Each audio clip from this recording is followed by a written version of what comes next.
Hello everyone, this is Creative Master 5 here, with a brand new list talking about the spookiest episodes of Tobys the Tank Engine and Friends. Some are good, some are bad. And today, we're going to rank all 13 that I have put down as a list. There are no CGI episodes, however, if there's any from the model series that you think I missed, well then put them on down in the comment section below. But without further ado, let's get started. Number 12. Flower Power. This episode is... it's not that good. It comes from the Miller era, and it's definitely one of the worst episodes from the Miller era. I don't know what to make fun of first. Maybe the fact that I don't know, there's a flower shoot? Oh, I don't remember flower shoots existing that just spray over railway tracks. That makes sense. Yeah, I mean, Diesel is just Diesel again from the Miller era, which is, I'm a bully now, I'm not gonna threaten your existence every second, but I'm gonna just be a jerk to you, and oh man, this episode's long. Like, I know it's only 9 minutes, but it does not feel like 9 minutes, it feels like 15, and the models are okay, the fog looks cool, it's really dark in some shots, so it's hard to see things at all. The music's fine, it's standard spooky music. Then you listen to something like Halloween's instrumental and you're like, holy crap, this has way more diversity in its score and actually sounds really good.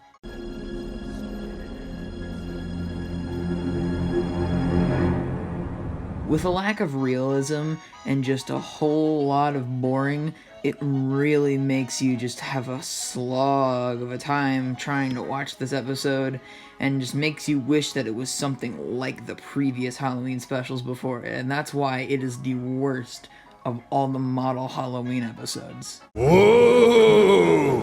Thomas! Number 11. Bad Day at Castle Lock. This episode is fine. It's a Season 7 episode. Yay! It's half Miller, half classic. And boy does it show. Donald and Douglas's voice are extremely grating because Michael Brandon does not know how to do a voice for them. We're almost there, shouted Douglas. The music is also grating because it's just mostly bagpipes. And, ooh, boy, after 4 minutes of bagpipes, you don't want to hear 4 minutes of bagpipes ever again. It was a beautiful day on the island. The idea of the episode is pretty funny. Donald and Douglas arguing is usually pretty good, but this time it does not feel as fleshed out as Twin Trouble. But then again, having an episode based on arguing isn't always that fun.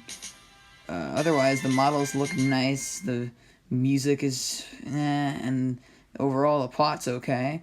It's your standard Season 7 episode. Nothing more, nothing less. Number 10. Thomas, Percy, and the Dragon. Now let me make one thing real quick. Okay. I'm gonna tell you. Thomas, Percy, and the Dragon is fine. It's actually pretty good. It's a classic episode based on a classic story. But here's the thing. I didn't really grow up watching this one as much. I mean, I had it on a few DVDs, but I didn't really see it all the time. I didn't think it was scary or anything. I kind of always thought it was the weakest Halloween episode from the classic series. Then again, I didn't see Black Day at Castle Lock yet.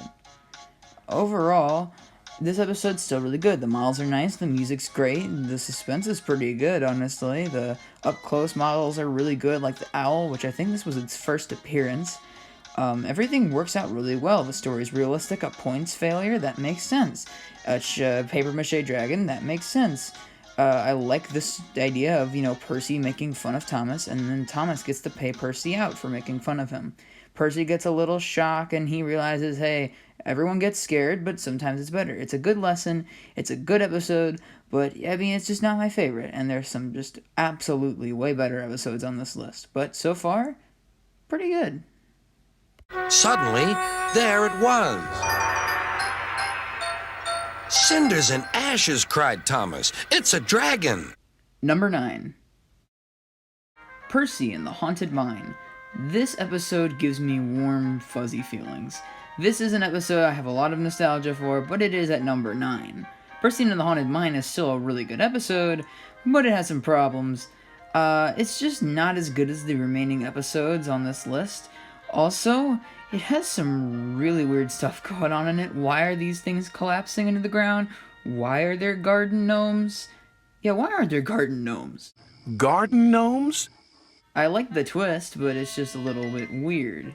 Why are there trucks just sitting next to a danger of collapsing mine? Why has Percy never told anyone about this? Why does no one believe him? It's a little weird, but it's still a classic to me. The whole best dressed station thing is always kind of a fun little thing to hinge an episode on. And honestly, I still really love this line. Bouncing buffers, cried Percy. Double bouncing buffers, shrieked Percy. Number 8. Halloween. This episode is really good. I really like its music. Yeah, I talked about it earlier, but again, the music is really good and it works really well, and I like it a lot. The models look great, that fog in the smelter's yard looks amazing, and the red lights still look good.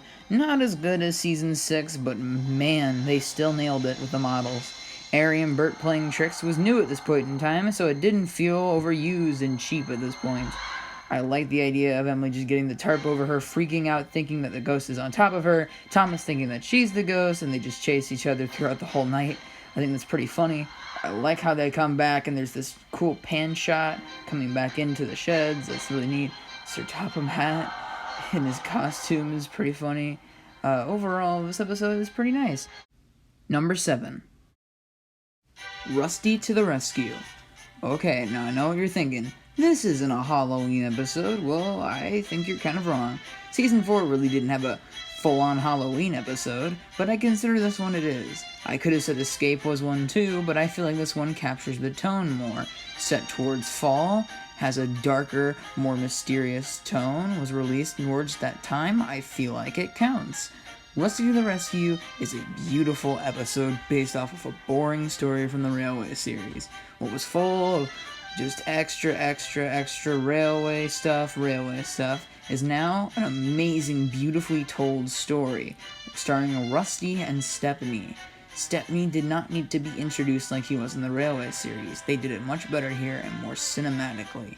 When Rusty enters the yards, I still feel a little nervous because you hear this line right here from George Carlin. Oh, what's that? But it was only the sounds of the lonely scrapyard. And what even makes it more creepy is just the lines of diesels next to the old, dead steam engines. And you see Stepney and his face light up when the word Bluebell is said. And he just is roaring into life. Rusty rescues him without a second thought, neither does his crew. He manipulates the diesels to where they don't pay attention to him, and they just take Stepney away and bring him to a better home. It's an uplifting episode with a beautiful shot of the moon as the engines pass by, escaping from danger and returning home to a much better place. I love this episode, and I still think it counts as a Halloween episode for giving chills and spills and absolute thrills. Number 6. Tobys Discovery. This episode freaked me out the most as a kid. I remember watching this and being terrified when Bertram was about to come on screen. I knew he was Bertram every time. I watched this episode like 100 times, but it didn't matter. It was still terrifying because of Toby's horrifying face masks that they decided were okay for the show, and then the freaking dark mine with fog. Who thought fog would not be scary? Why are you using the mine again? But all jokes aside, this episode's still really good, has a sense of mystery, even still. Like, what happened to these places? Why are they abandoned? Has Bertram been here the whole time? Is Bertram Smudger? Since, he has the same face masks? Who knows? It's so mysterious seeing these old mossy mines. It makes me think of just abandoned buildings and you're wondering, what happened here? It's got a sense of real danger and maybe ghostly presence. It's really interesting, and I still love this episode to this day for the fact that it went somewhere that most episodes were afraid to. Number 5. Stepney Gets Lost. This is a classic. I love this episode to death. The music is gorgeous, the sets are great, especially that gritty smelter's yard and the awesome quarry set from season 5 that we never saw again other than like one episode. I love the lighting in this episode, it's really good. Ari and Bert threatening for once, and last, because this is the only time they are ever threatening. I love the line delivery from both Alec and Michael. They do great jobs in this episode. Also, Toby and Mavis's warning is still goosebump inducing, like holy crap, something's about to go down. All the sets from the branch line now look really dark and like run down, and it's really interesting looking compared to the rest of the episodes. The hanging chains, the scrapped engines, it all gives a feel of danger and suspense. And that claw at the end, oh my gosh, it is great. This episode is an instant classic and an instant hit. There's no place like home, and that's exactly where you're going now. Bluebells forever! Number 4. Scaredy Engines. This episode is so good. I love it so much. It is a Halloween classic for me. The sets are beautiful, the red lights and the dark atmosphere, and the comforting light of the station as Thomas runs past Duck and Percy only to go back into the darkness is a really good shot. The fireworks look great. The model work is probably the best out of season 6 here. The music is scary, but not super dark and like over the top scary. Edward telling ghost stories is something I never knew I wanted to know about, like the stuff. Like it's really fun and different. Duck, Percy, and Thomas is such an interesting trio to have right for, and I really wish they did more with them, and they only really did it in this episode. There's so many good things about this episode that absolutely work to its fullest potential, and it is a Halloween must-watch every year. We can watch the fireworks just as well from here. And he was right.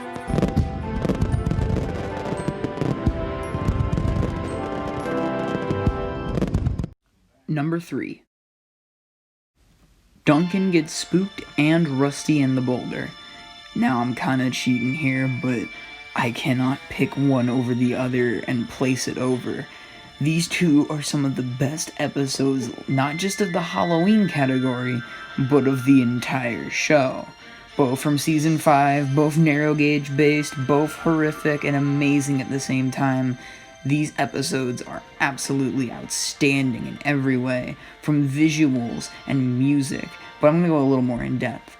Rusty in the Boulder has this weird mystery feeling to it. It's like there's something that we don't know is going on and we never figure out. Boulder is such a mysterious entity, and the same can be said about the ghost engine in Duncan Gets Spooked. Is it technically real or is it fake? No one really knows. It's really interesting and different. The model work of the bridge and the quarry in both episodes look amazing, and the use of some old season 4 images don't really partake away from it either, unlike when they use season 3 footage in season 8. Sir Topham Hatt's final line in Rusty in the Boulder is chilling. Then he looked at Boulder. We should have left this part of the island alone. And same for the last line in Duncan Gets Spooked from the narrator. And absolutely, what they do best is get the feel of spooks and danger. No one knows what's happening in either of these episodes, and these are the best gateway episodes for anyone interested in getting started with Thomas the Tank Engine. To a hill close by the yards.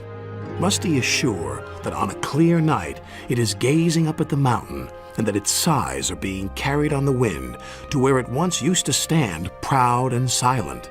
I wonder if Rusty is right. Don't you? Number 2. Haunted Henry. Oh, this is the masterclass.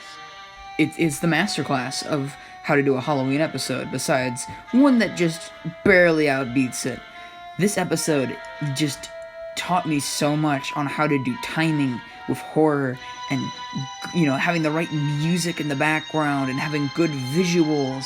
The fog, the atmosphere, the vines, the overgrown. It's so atmospheric and amazing and, dare I say, beautiful. The model work of the engines is great as usual. What a surprise, it's season 5. It looks gorgeous. But there's such a dark toned atmosphere with the lamps and the red signal. This is the only time a signal's ever creeped the heck out of me. This episode scared me so much when it came day in the episode, it was like a safe space. For a minute and a half, there was some moments of peace, but then it went right back into it. And even though I knew the ending every time, it still was like, Henry, don't die! It was so crazy. The fog, the crash, everything. The trucks are great characters because they're getting spooked for once alongside. It's the only time we hear anything from them in one of these kinds of episodes. And again, that crash at the end.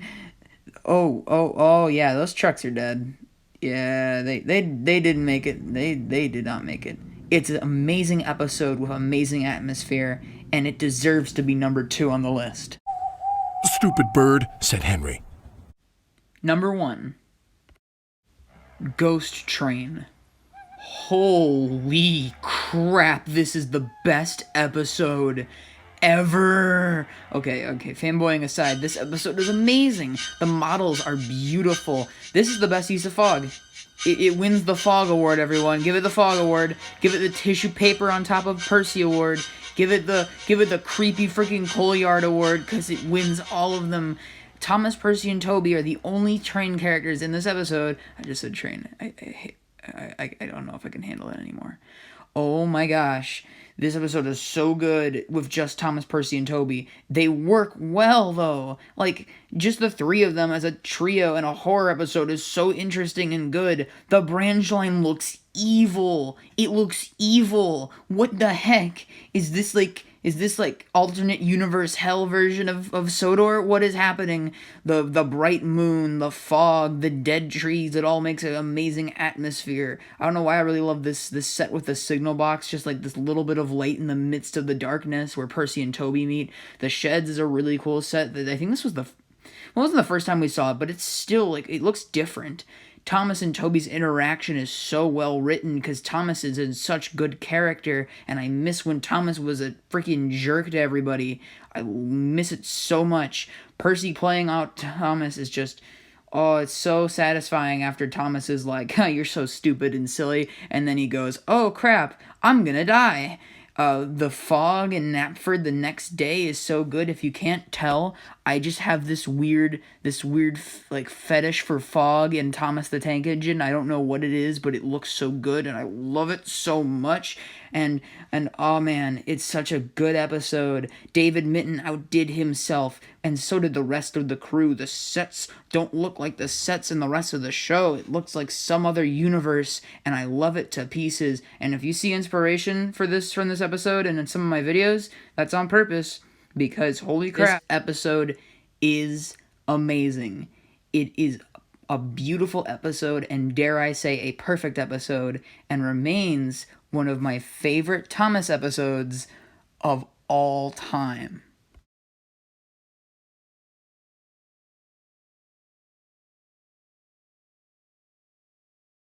Hey, thank you so much for watching this episode of Video Essays. Yeah, this was fun to make. I really like that you guys are enjoying this. If you made it all the way to here, that means you were able to sit through me whining about fog for 20 minutes. But if you really want to continue to support this channel and you just like the content and want to be notified, be sure to subscribe and like the bell if you already haven't. Put a like on this video so I know that you guys are still enjoying my content and that I'm not devolving into a state of bad content.